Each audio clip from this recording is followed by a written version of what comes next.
India and Afghanistan வந்து ஒரு நல்ல மேட்சாக தான் போச்சு. எதிர்பார்த்த மேட்சாக தான் போச்சு. இந்தியா வந்து ஒரு பயங்கரமான ஸ்கோர் அடிச்சு, ஏன்னா அந்த பிச்சில் வந்து 160ன்றதே வந்து ஒரு அபோவ் பார் ஸ்கோர் அப்படின்னு எல்லாம் சொல்லிட்டு இருந்தாங்க. இந்தியா வந்து டாஸை வின் பண்ணி ஃபர்ஸ்ட் பேட்டிங் ஆடினாங்க. ரோஹித் சர்மா அண்ட் விராட் கோலி எதிர்பார்த்தோம். இந்த வாட்டியும் அவங்க பர்ஃபார்ம் பண்ணல.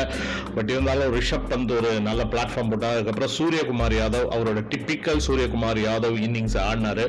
அதுக்கப்புறம் பார்த்தீங்கன்னா நம்ம இதில் வந்து ரொம்ப முக்கியமாக வந்து ஹார்திக் பாண்டியா அவரும் வந்து ஃபார்ம் கொண்டாரு. ஸோ அவரும் வந்து ஒரு நல்ல சிக்ஸ் எல்லாம் அடிச்சாரு. அந்த பிச்சில் வந்து கொஞ்சம் ஸ்லோவாக இருந்த இடத்துல ரொம்ப அந்த பிச் அண்ட் கண்டிஷன்ஸ்க்கு ஏற்ற மாதிரி பயங்கரமாக விளையாடினாங்க. அதுக்கப்புறம் பார்த்தீங்கன்னா அக்ஷர் பட்டேல் ஒரு செமையான கேமியோ. ஜடேஜா இந்த சீரீஸில் இன்னும் ஃபயர் ஆகல. பட் இருந்தாலும் அக்ஷர் பட்டேல் வந்து நல்லா ஒரு மேட்ச் நல்லா கொண்டு போனார். ஸோ அவர் வந்து கொஞ்சம் இன்டெலிஜென்ட்டாக ஆடினார். எனக்கு தெரிஞ்சு toss between Jadeja and Akshar Patel ஏதாவது ஒரு சுச்சுவேஷனில் வரும்னா அக்ஷர் பட்டேல் தான் இந்த வாட்டி அவருக்கு நாடு வரும்னு நினைக்கிறேன். பட் பார்ப்போம் கோயிங் ஃபார்வர்ட் எப்படி இருக்குன்ட்டு. குல்தீப் யாதவ் இந்த மேட்ச் கொண்டு வந்தாங்க. ஸோ ஆப்கானிஸ்தானுக்கு 160 பெரிய டோட்டல்னும் போது குர்பாஸ் அவர் வந்து ஃபர்ஸ்ட் ஓவரில் கொஞ்சம் அக்ரெசிவாக ஆடினார். அதுக்கப்புறம் பும்ரா வந்ததுக்கப்புறம் நான் தாண்டா குரு நான் தாண்டா பாஸ் அப்படின்னு சொல்லிட்டு பும்ரா ஒரு விக்கெட் எடுத்துட்டாரு. அதுக்கப்புறம் விக்கெட் மலையார சரிந்தது. அதுக்கப்புறம் பார்த்தீங்கன்னா ஆப்கானிஸ்தான் வந்து அவங்களுக்கு இருக்கிற இன்எக்ஸ்பீரியன்ஸ் அண்ட் கண்டிஷன்ஸ் அடாப்ட் பண்ணி ஆடுறது எல்லாமே வந்து கொஞ்சம் கஷ்டம் தான். ஸோ அதனால் ஆப்கானிஸ்தான் வந்து அவங்களால தாக்க பிடிக்க முடியல. விக்கெட்டை எல்லா இடத்துலையும் விட்டு கடைசியில் இந்தியா வந்து ஒரு நல்ல மார்ஜினில் வின் பண்ணாங்க. So that's the update of India and Afghanistan match.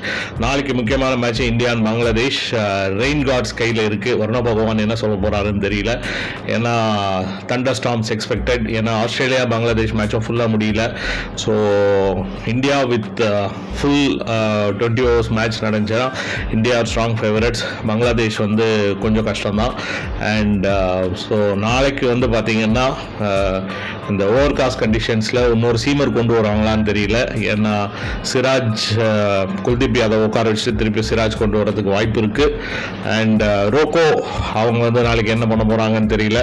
Full strategy இப்படி தான் ஓப்பனிங்கில் தான் விராட் கோலி ஆடுவாரா என்னன்னு தெரியல. பிகாஸ் அவரை வந்து நம்ம வேஸ்ட் பண்ணுற மாதிரி சில பேர் பேசிகிட்டு இருக்காங்க. பட் இந்தியாவுக்கு இருக்கிற ஃபயர் பவரில் I think Virat Kohli knock அவுட்ஸில் அடிப்பாருன்றது தான் நம்பிக்கை இருக்குது. So whatever we see நாளைக்கு மேட்சை பார்த்தீங்கன்னா ஃபுல்லி இந்தியாஸ் ஃபேவரட்ஸ்.